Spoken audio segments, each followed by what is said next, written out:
Hi Heather, it's so good to see you again. How are you doing today? I'm doing okay, but not really okay. Not really okay? Yeah, I know you had called me and set this up, immediately next day. Gave you some tips to help you over the night, but what's been going on? Just my boyfriend broke up with me again, and it just really makes me bring back those urges to hurt myself. Okay. I don't know, I'm just stupid. Okay. I know sometimes it can feel like that, right? Oh, if I'm feeling like I'm suicidal again or want to self-harm, then I'm stupid. We've talked a little bit about this, right?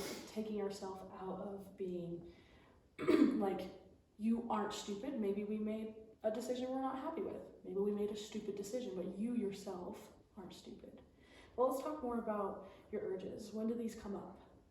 Well, just when my boyfriend pisses me off, I just get this urge to hurt myself again. Okay. And I don't want to do it, but I just don't know whether any other way to get through it. I mean, I do know ways, it's just hard. Yeah. And sometimes I bet when you're feeling like, oh, my boyfriend broke up with me, it just runs into the cycle of like, it'll never get better, and it just spirals from there. And oh, if I don't have him, then I don't have all these memories, and it starts to just feel really big. Is that sort of how you're feeling? Yes. Where would you say you feel it in your body? I just get really tense. Yeah. Like my whole body. Muscles do? Yeah. Where at? Arms, shoulders, back? Where do you jaw? Like my jaw, and I'm always clenching my fist. Clenching your fist. Okay. Anything else you notice? I bounce. You bounce. Yeah, that can be a sign of it. I learned one time that sometimes when we bounce, it's a sign of feeling anxious or feeling anxiety. And so maybe you're a bit anxious about this. In the past, when you've had urges and struggled with self-harm, what have you done?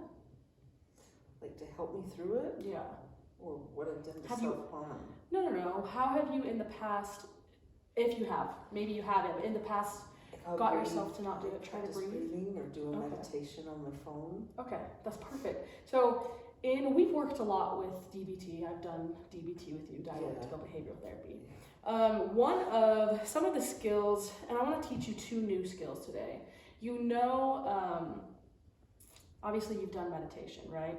So I've taught you skills like the finger breathing, remember? So like if we're tense, let's untense our hands and we'll pace as we breathe. Let's do it really quick to remind you. So as we breathe in, we're gonna move our finger up, and as we breathe out, we're gonna go down, okay? So don't rush it, only have your finger follow your breath.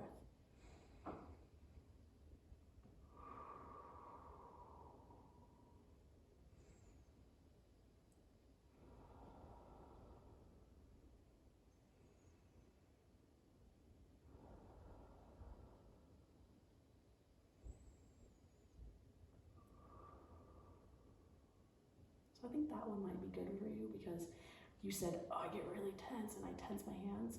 Let's try to release both of our hands and just connect by touching the hands. This just triggers like the 5 senses, right? One of the senses is touch. The other one is breathing, feeling your breath. And so we'll do that. Well, this is a great example of, I was going to teach you the skill of TIP today. It's an acronym. It's TIPP. T stands for temperature, so I actually brought a little ice pack in today. And as we're just talking, I want you to hold on to that. You can put it on your neck, because it's shown that when we change the temperature of our body, almost like it kind of shocks us and brings us down. Okay, so especially if you're hot and flustered and tense, having a little bit of ice might help us slow down and help us distress, okay? So that's the temperature portion. Next is intense exercise. I know you've told me you do drill, right? You're on the drill team. That's a perfect way to manage stress, to manage emotions. Because when we start to get super, super, super stressed, the best way to finish our stress cycle is to exercise and allow our body to get rid of this tenseness, okay? So I know I can't just say, go to drill practice right now, right? Because it's early morning. But continuing to go to practice and drill, or going for a run, or going for a walk, or lifting weights, anything you can help bring you back down. So that's T, right? So T was temperature, I is intense exercise, P is paced breathing. What we just did works perfectly. Or your mindfulness app that you talked about, the one that I showed you last time. It was perfect. So sometimes at bed I do like the breathe in for 4, hold it For 4? to 7, and then I breathe out slowly For 6? I think it's 8. Maybe Yeah. I've got the wrong No, numbers. that's perfect. Breathe in for 4. It's really whatever is best for you.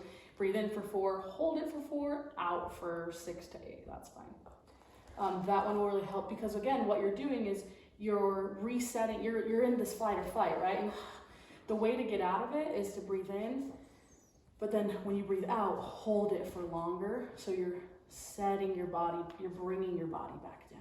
Okay. The last thing I want to do with you is progressive muscle relaxation. Do you know what that is? That's the second P. So temperature, intense exercise, paced breathing, and progressive muscle relaxation. Progressive muscle relaxation is you think of an area in your body. So how have you put your ice pack down?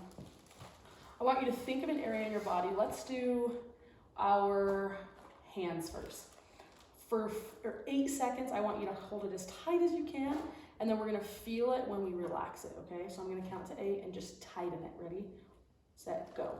1, 2, 3, 4, 5, 6, 7, 8.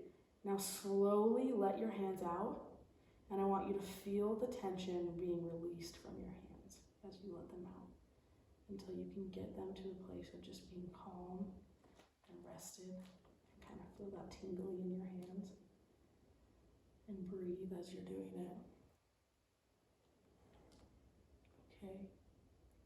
Now let's do another one.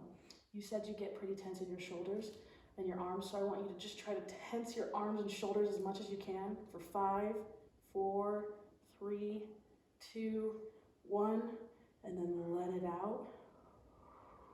And breathe as you let it out and let that blood go right back to your shoulders and your arms. Do I hold my breath when I'm tensing up? Yeah, you can. It might help because as you bring it back down, that's totally fine. Whatever feels comfortable for you. So those are 4 different skills you can use, okay? And I can write them down on a piece of paper for you, but they are what's called distress tolerance skills. So when we're feeling super distressed, like we have urges or we're suicidal, things like that where we're feeling like we either need to be lifted up because we're feeling kind of down, or we need to come down because we're feeling like we're way up here. You can use those 4 skills to try to bring you back into your, what we call window of tolerance, the type of emotions that you can tolerate. We want to get you to where you can tolerate those feelings, okay? And those are 4 different skills, and we can keep working on them, but I want you to work on those for the next couple of days before I see you again. And I'll write that down so you have all 4 skills with me. Okay?